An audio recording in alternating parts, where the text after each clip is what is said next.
TV NOF gaat in deze serie langs de streekboeren in onze regio om te zien wat voor effect de coronacrisis had op hun bedrijf. Is een afzet aanname of neemt de belangstelling in lokale producten juist toe? Wij nemen je mee naar een paar streekboeren in onze regio.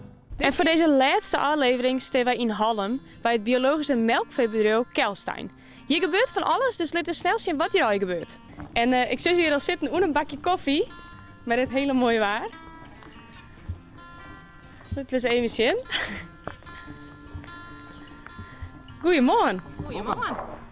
Waar ben wij op deze hele zonnige dag?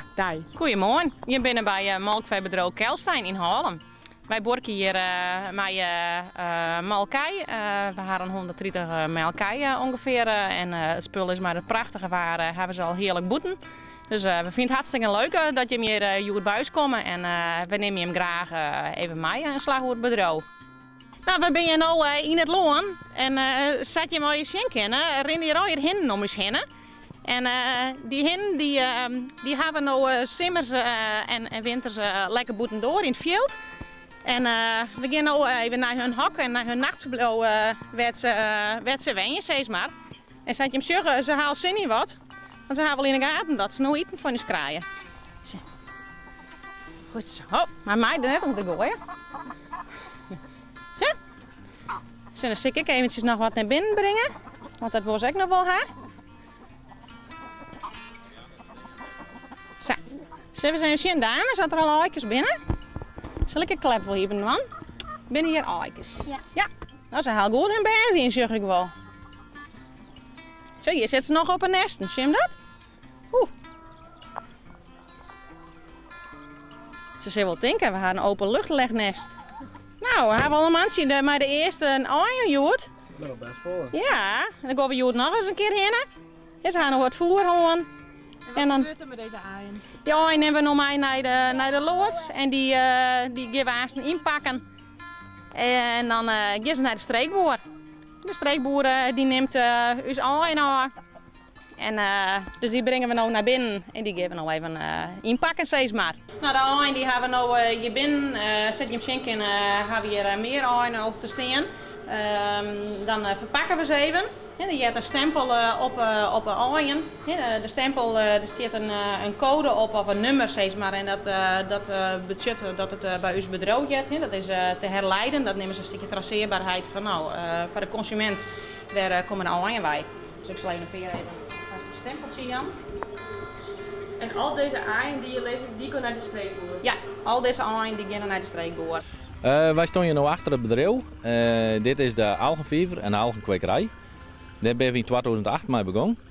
En het doel van deze algenkwekerij is om reststromen in het bedrijf op een efficiënte manier te benutten. Daarmee willen we de algen kweken. En die algen die worden dan weer gebruikt momenteel voor plantenvoeding. Als een stimulator zeg maar, voor de biologische landbouw en kastbouw.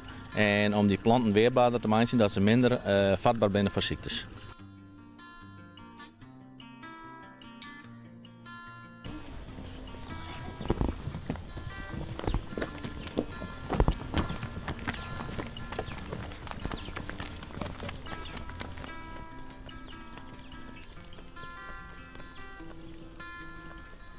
Nou, we krijgen de droegerij hebben naar boeten gebracht. Elke maand brengen we onze groep droegerij naar boeten. En de droegerko dat houdt in dat ze even vakantie hebben steeds maar van Malkenjan. Ze zijn heegdrachtig. En deze kei die kan tussen nou en 6 weken in de kelly. Als biologisch bedrijf zijn wij verplicht om weidegang te doen. Dus zodra het in het voorjaar hier het loongetal ligt, dan brengen we de kei naar boeten. Dus die binnen 8 uur boeten, steeds maar. Waarom dat wij de droegerij apart moeten naar boeten brengen, had de volgende reden. We hebben ze medische weer binnen. En dan kun je wat extra voer krijgen en wat extra brokken, wat mineralen en extra eiwitten in zitten. Wat goed is voor het keel. Zodat die koe zich goed kleermaatje kunnen voor het alkeel in steeds maar. En waarbij we dan een zo'n keeltje krijgen kunnen.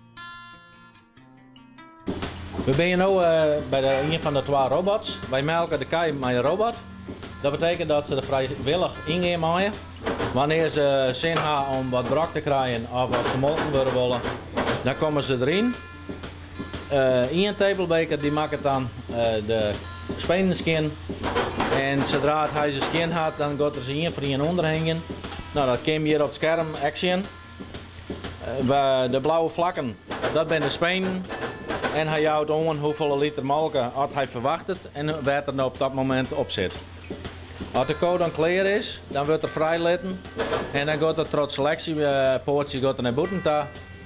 Mocht er wezen dat er iets is, behandeling of insemineerd worden moeten of niet meer op, dan wordt het hekje omgooid en dan blijft er binnen totdat het klaar is en dan mag hij ook weer naar buiten.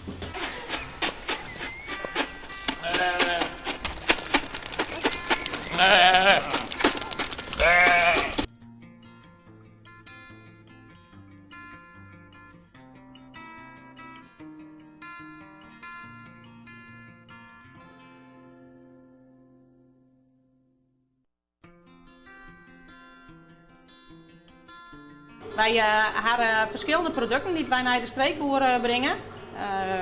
De aaien, daar ben we mee begonnen. Ons eigen vlees brengen we erheen, van onze koolvlees zeg maar.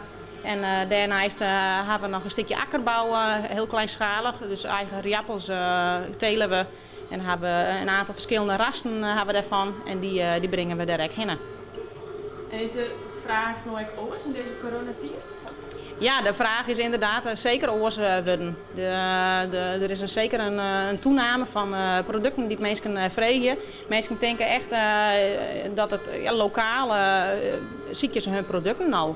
En daar binnen wij natuurlijk tegen wie is mij. Dus daar leveren wij graag ons bijdrage aan.